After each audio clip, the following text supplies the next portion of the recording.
Indian railway मतलब भारत की lifeline, विश्व का चौथा सबसे बड़ा रेल नेटवर्क जो फैला हुआ है 68,000 किलोमीटर में, जहां रोज 25,000 ट्रेन चलती है और 2 करोड़ यात्री सफर करते हैं। ये इंडियन आर्मी के बाद देश में सबसे ज्यादा नौकरी देने वाला संगठन है। इसमें काम करते हैं 14 लाख लोग। ये विश्व का 7वां सबसे बड़ा नौकरी देने वाला संगठन है। पर इतनी बड़ी ऑर्गेनाइजेशन होने के बाद ये हमेशा लॉस में क्यों रहती है? इंडियन रेलवे कितना पैसा कमाती है और कहां से कमाती है? एक इंफॉर्मेशन आपको दे दूं, पैसेंजर के टिकट से पार नहीं पड़ती। तो ज्यादा कमाई कहां से आती है वो डिटेल में वीडियो में जानेंगे। तो ये पैसा आता कहां से है, ये पैसा जाता कहां पे है, सबसे मोटा खर्चा कौन सा है, कितने लोग बिना टिकट यात्रा करते हैं और कितना पैसा ये जमा केसरी लोगों की सफाई में निकल जाता है। इंडिया में ट्रेन लेट क्यों होती है, इंडिया में ट्रेन कैंसिल क्यों होती है, ये 72 के कोच में 172 आदमी क्यों घुस जाता है। इंडियन रेलवे हमको अंग्रेज देके गए थे, हमने जीरो से खड़ी की है। इंडियन रेलवे में आखिर समस्या क्या है और सरकार उस पर क्या एक्शन ले रही है? इंडियन रेलवे का पास्ट, प्रेजेंट और फ्यूचर सब डिस्कस करेंगे इस वीडियो में।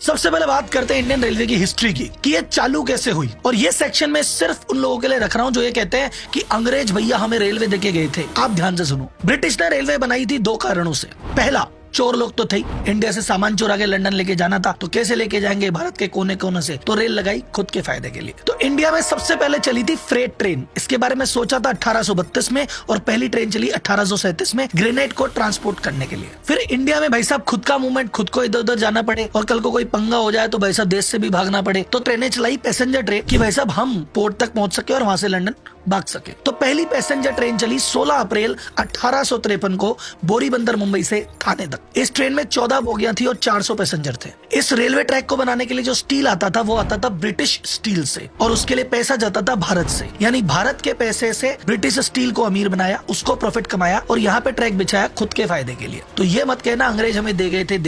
इनकी चिंदीगिरी की हद सुनना। जब वर्ल्ड वॉर हुआ इनको स्टील की जरूरत पड़ी, यहाँ से ट्रैक उखाड़ के ले गए, उसको पिघलवाया और वॉर में काम लिया। जब 1947 में बंटवारा हुआ तो 40% हिस्सा चला गया पाकिस्तान और 60% रह गया हमारे पास। और जो हमारे पास 60% था, जो हमारी ट्रेनें वहां से आ रही थी, वो जला के बेच रहे थे, तोड़ फोड़ करके बेच रहे थे। कई ऐसे जो कर्मचारी थे वापस लौटे ही नहीं, कईयों ने नौकरियां छोड़ दी। तो कुल मिला के 47 के बाद जो रेलवे था बहुत थोड़ा सा हिस्सा था, आधा पाकिस्तान में था, जीरो से हमने डेवलप किया है, इसलिए यह है भारतीय रेलवे। अब बात करते हैं इंडियन रेलवे कितना बड़ा है भाई साहब। तो एज ऑन 2024 में बात करें तो जो ऑपरेशनल रूट है वो है 68,000 किलोमीटर का और टोटल ट्रैक की लंबाई देखें तो वो है 1,35,000 किलोमीटर और आज की रेट में 12 से 14 kilometre track per day speed से बन रहा है। 2023-24 में बात करें 13,198 ट्रेन डेली ऑपरेट कर रही थी और 7,325 स्टेशनों से गुजर रही थी और 2023-24 में टोटल भारतीय रेल में 690 करोड़ यात्रियों ने ट्रेवल किया। 2023-24 में इन्हें 11,724 फ्रेट की ट्रेनें भी चलाई जो कि मालगाड़ी है और 158 करोड़ टन माल इधर से उधर लेके गए।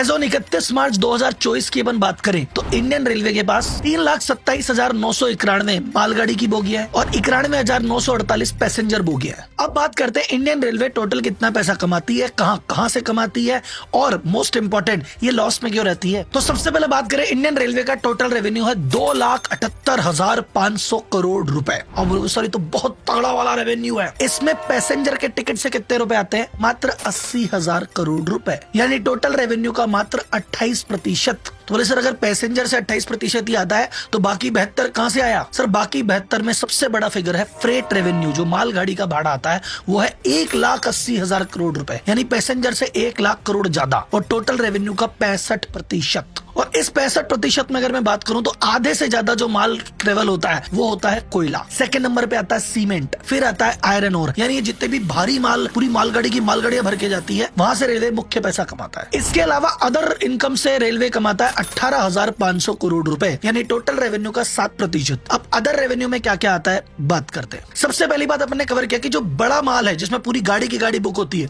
वो तो फ्रेट रेवेन्यू में चला गया। उसके अलावा छोटे छोटे पार्सल भी तो होते हैं, कोई डाक हो गया, कोई इन्विटेशन कार्ड हो गया या छोटे मोटे पैकेज एमएसएमई के हो गए, ये वाले जो पैकेज है इससे भी रेलवे इनकम करता है। मोटरसाइकिल का ट्रेवल इधर उधर होता है काफी। रेलवे में आप ऐड देखते हैं कि कुछ ट्रेन पे ऐड है, कुछ प्लेटफॉर्म पे ऐड है, उस ऐड से पैसे कमाता है रेलवे। फिर जो प्लेटफॉर्म पे कैंटीन होती है उसके किराए से और जो खुद की कैंटीन है उसके ऑपरेशन से पैसे कमाता है। फिर जो ट्रेन के अंदर पेंट्री होती है उससे पैसे कमाता कमाता है। फिर रेलवे के पास बहुत सारी लैंड है, उसमें से कुछ लैंड कुछ किराए पे देता है, उससे पैसे कमाता है। कुछ पर्टिकुलर पर्पस के लिए रेलवे अपनी बोगियां भी किराए पे देता है, जैसे मान लो मूवी की शूटिंग के लिए दी उसका किराया, या मान लो किसी प्राइवेट बिजनेसमैन ने 1 दिन 2 दिन के लिए कहा कि भाई आपकी मालगाड़ी का कोई ट्रैक चाहिए था 2 दिन के लिए, वो भी मिलता है, उसका भी किराया लेता है। उसके अलावा बहुत सारी टूरिस्ट ट्रेन ये चलाता है, जैसे महाराजा एक्सप्रेस है, ओडिसी एक्सप्रेस है, पैलेस ऑन व्हील है, इनका जो पैसा आता है वो भी इधर रेवेन्यू में आता है। उसके अलावा जो आप टिकट बुक करते टाइम कन्वीनियंस फीस देते हो वो भी रेलवे की रेवेन्यू है। तो कुल मिला के इतनी सारी चीजों से रेलवे पैसे कमाता है, 2,78,500 करोड़ रुपए कमाता है, फिर भी लॉस में क्यों है? तो भैया ये बात तो हुई कमाई की,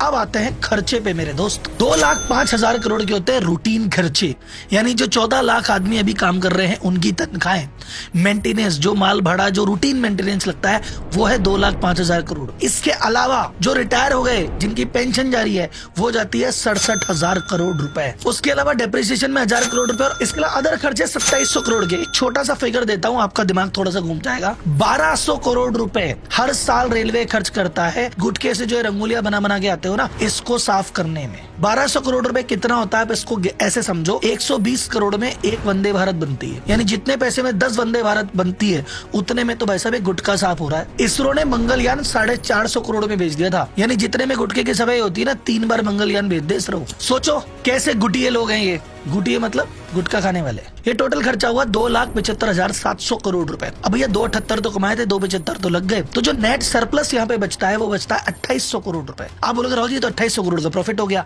नहीं भाई साहब, ये तो रूटीन चला है। नए ट्रैक कैसे बिछाओगे, नई गाड़ियां कैसे बनाओगे, और सुविधा कैसे करोगे, और प्लेटफॉर्म कैसे बनाओगे, उसका क्या होगा भाई? रेलवे का ऑपरेटिंग रेशियो है 98.22%, यानी 100 रुपए कमाता है, 98 रुपए 22 पैसे तो उसके संचालन में चले जाते हैं, बचता कचूना है। और इन गुटखा खाने वालों के अलावा कुछ लूट मचाने वाले भी लोग हैं। कोई तकिया चुराता है, कोई बेडशीट चुराता है, कोई ट्रेन की खिड़की तोड़ के भाग जाता है, और कई तो बिना टिकट यात्रा करते हैं। ये जो खर्चा है भैया ये भी तो भुगतना पड़ता है। और एक छोटा सा कोई फिगर बताता हूँ, आपको क्या लगता है पिछले साल कितने ऐसे लोग होंगे जो कि बिना टिकट यात्रा करते हुए पकड़े गए? कितने कर रहे हैं उसको तो भूल जाओ, पकड़े गए कितने? एक गेस, रियल फिगर है 2,16,00,000 लोग बिना टिकट यात्रा करते ऑफिशियली पकड़े गए। अब कितने सेटिंग करके बच गए और कितने तो आए ही नहीं पकड़ में, वो संख्या लगा लो और अब बताओ रेलवे लॉस में क्यों है। अगर इतना लॉस हो रहा है तो नए ट्रैक कैसे बन रहे हैं, नई रेलवे कैसे बन रही है, नई कोच कैसे बन रहे हैं, ये मॉडर्नाइजेशन कैसे हो रहा है, स्टेशन कैसे बन रहे हैं? इसके लिए भैया दे रही है केंद्र सरकार पैसा। कहां से? आपसे टैक्स के पैसे लेके। पिछले साल केंद्र सरकार ने रेलवे को अलॉट किए 2,52,000 करोड़ रुपए। तो जब आप ये कहते हो ना अरे सर महंगाई बढ़ रही है, टैक्स बढ़ गया, जीएसटी बढ़ गया, सब चीजें महंगी, वो जीएसटी सरकार इसलिए लगा रही है वो गुटखे के दाग साफ करने ना, उनको वो खिड़कियां ठीक करानी है, वो बेटिकट यात्रियों को कुछ करना है, रजाई गद्दे की जो भरपाई कर रहे हैं, ये इनकी भरपाई का पैसा आप ही के टैक्स से कट रहा है। आपको लग रहा है मैं इनकम टैक्स तो देता ही नहीं, मैं बच गया। जी जीएसटी तो देते हो, बस वहीं से आ रहा है। ये तो बात हुई रेलवे लॉस में क्यों है। अब बात करते हैं रेलवे में ट्रेनें लेट क्यों होती है, कैंसिल क्यों होती है। बहुत सारे कारण है। पहला कारण तो बहुत बेसिक, भाई भारत में तो पॉपुलेशन इतनी है, हर साल यात्री भार बढ़ता जा रहा है, और उस यात्री भार की तुलना में ना ट्रेन बढ़ रही है ना ट्रैक बढ़ रहा है। आप बोले सर ट्रेन बनने में क्या, ट्रेन तो फटाफट बना दो, खूब पैसा नहीं, खूब पैसा बजट से आ जाएगा, खूब ट्रेनें बन भी जाएगी, लेकिन चलेगी कहाँ पे भैया? गाड़ी एक्स्ट्रा लगा दूंगा पर रोड ही नहीं है तो क्या करोगे? तो भाई साहब ट्रेन खूब बन रही है, कोच खूब बन रहे हैं, लेकिन ट्रैक ही नहीं बिछ रहा उस स्पीड से। तो जब ट्रैक लिमिटेड है तो अगर किसी विशेष ट्रैक पे विशेष आयोजन के चक्कर में अगर बहुत भीड़ हो गई तो बाकी ट्रैक के संचालन में असर आता है। जैसे होली दिवाली के टाइम पे भाई साहब एक्स्ट्रा प्रेशर है तो कुछ रूट पे एक्स्ट्रा लोग आते हैं, तो उसके चक्कर में कुछ रूट की ट्रेनें या तो लेट होगी या अटकेगी। अभी कुछ समय पहले भारत में बिजली संकट आया था, तो उसके लिए भैया बिजली घर में कोयला पहुंचाना जरूरी था, तो उस समय रेलवे ने सारे संचालन को रद्द करके फ्रेट ट्रेन चलाई खूब सारी ताकि कोयला पहुंचे। तो फ्रेट ट्रेन जितनी चलेगी है तो ट्रैक वही, तो फिर पैसेंजर ट्रेन कैंसिल होगी। तो जब भी कोई विशेष कारण आता है वो लिमिटेड ट्रैक के चक्कर में ये ट्रेनों का कैंसिलेशन और डिले बढ़ता जाता है। डिले होने का एक और कारण है कि भैया हमने ट्रेन तो बना दी स्पीड वाली, लेकिन वैसे ट्रैक होगा उसी हिसाब से तो चलेगी। अब एग्जांपल समझो, वंदे भारत की जो टॉप स्पीड है वो है 180 किलोमीटर, लेकिन वंदे भारत की जो एवरेज स्पीड देखी गई है संचालन में वो 90 किलोमीटर से ज्यादा चलती नहीं है। उसकी टॉप स्पीड किसी किसी रूट पे 130 किलोमीटर गई है, उससे ऊपर जाती नहीं है क्योंकि ट्रैक की सपोर्ट नहीं करते। ट्रेन के डिब्बे में भीड़ क्यों बढ़ती जा रही है? 72 के कोच में 172 क्यों आ गए? क्योंकि धीरे धीरे भारतीय रेलवे कह रहा है थोड़ा सा प्रॉफिट तो हम भी बना ले। रेलवे अपनी प्रॉफिटेबिलिटी बढ़ाने के लिए स्लीपर के डब्बे बढ़ा रहा है, एसी के डब्बे बढ़ा रहा है और जनरल के डब्बे कम कर रहा है। तो जहां नॉर्मल ट्रेन में कई ऐसी ट्रेनें जहां 4 जनरल के डब्बे हुआ करते थे, अब बस 2 ही डब्बे, तो जो भीड़ 4 में जानी थी वो अब 2 में जाएगी, तो भैया भीड़ तो आएगी। तो अब वीडियो कंक्लूड करते हैं इस बात को लेके कि अब रेलवे इन कमियों को दूर करने के लिए आखिर कर क्या रहा है, कैसे प्रॉफिटेबल आने की बात कर रहा है, कैसे सुविधाओं को सुधार रहा है। रेलवे ने डिसाइड किया फ्यूल एफिशिएंसी बहुत ज्यादा जरूरी है। तो जो पहले चलते थे भाई साहब आपके डीजल से डब्बे, अब उन्होंने कहा भैया इसको इलेक्ट्रिफिकेशन करो, और इस समय तक 95% से ज्यादा रेलवे ट्रैक इलेक्ट्रीफाई हो चुका है और उससे करोड़ों की सेविंग रेलवे को होने लग गई है। डेली 14 से 15 किलोमीटर ट्रैक ऐड हो रहा है, जिससे कैंसिलेशन कम हो, डिले कम हो। पुराने ट्रैक को मॉडर्नाइज किया जा रहा है ताकि रेलवे की स्पीड बढ़े, डिले कम हो। रेलवे मिनिस्टर का भी रिसेंट बयान था कि 14,000 जनरल कोच के डब्बे हम ऐड करने वाले हैं, 1200 ऑलरेडी ऐड कर चुके। इनका टारगेट है कि जो पहले जनरल एसी और नॉन एसी का रेशियो होता था उस रेशियो को मेंटेन रखेंगे। पिछले कुछ साल में जैसे एसी और स्लीपर के डब्बे बढ़े, अब उसी अनुपात में जनरल के डब्बे भी बढ़ाए जाएंगे। डेडिकेटेड फ्रेट कॉरिडोर पे काम चल रहा है। आज की डेट में जो गुड्स का ट्रांसपोर्ट होता है और रोड के थ्रू होता है तो भाई साहब डिले भी होता है, एक्सीडेंट भी होता है, ट्रैफिक भी होता है। अगर ये डेडिकेटेड फ्रेट कॉरिडोर बन गया और इसका 70% का आधा या चौथाई ट्रैफिक भी अगर रेलवे की तरफ आ गया तो रेलवे का प्रॉफिट बढ़ेगा, रेलवे का रेवेन्यू बढ़ेगा और रोड में से ट्रैफिक हटेगा, एक्सीडेंट कम होंगे और जो चीजें महंगी हो रही है वो थोड़ा कंट्रोल में आ जाएगी। यानी इनके शिफ्ट होते ही रोड और रेलवे दोनों का फायदा। ये तो काम रेलवे कर रही है। कुछ मेरे सजेशन है और मैं चाहूंगा कमेंट बॉक्स में हर व्यक्ति एक सजेशन अपने हिसाब से जरूर दे।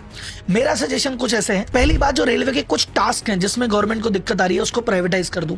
जैसे कुछ ऐसे प्राइवेट रेलवे स्टेशन है जो प्राइवेट कंपनियां चला रही है, आप वहां की सफाई देखो, आप वहां पे सुविधा देखो, आप वहां पे भीड़ का मैनेजमेंट देखो। तो जैसे मान लो एंट्री गेट पे कौन घुसेगा, वहां पे जो टेक्नोलॉजी लगाई है एआई का यूज कीजिए, या टिकटिंग का सिस्टम प्राइवेटाइज कर दो, वहां पे सिक्योरिटी का सिस्टम या साफ सफाई का सिस्टम, जो भी चीज आप प्राइवेटाइज करोगे थोड़ी कॉस्ट बढ़ सकती है लेकिन सुविधा में नेक्स्ट लेवल का इंप्रूवमेंट आ जाएगा। एआई का उपयोग लो, टेक्नोलॉजी का उपयोग लो चोर को आइडेंटिफाई करने के लिए, या जो वेंडलिज्म कर रहे हैं, जो खिड़की तोड़ के जा रहे हैं या चीजों को नुकसान पहुंचा रहे हैं, इनको पकड़ो, इनका रील बनाओ, वीडियो बनाओ, मीम बनाओ, इनको नेशनल लेवल पे बेइज्जत करो। और हर सिटीजन को अकाउंटेबल होना चाहिए। ऐसा नहीं कि आपके बगल वाला थूक रहा है तो आपने कहा अपने को क्या, अपनी संपत्ति थोड़ी है, आपकी ही संपत्ति है। रेलवे वाले चिल्ला चिल्ला के कहते हैं रेलवे आप ही की संपत्ति है। तो अगर किसी को थूकता हुआ देख रहे हैं, किसी को कोई चीज चुराते हुए देख रहे हैं तो नजर ना फेरें, उसको पकड़ लें, अकाउंटेबल करें, उसको सजा दिलाएं।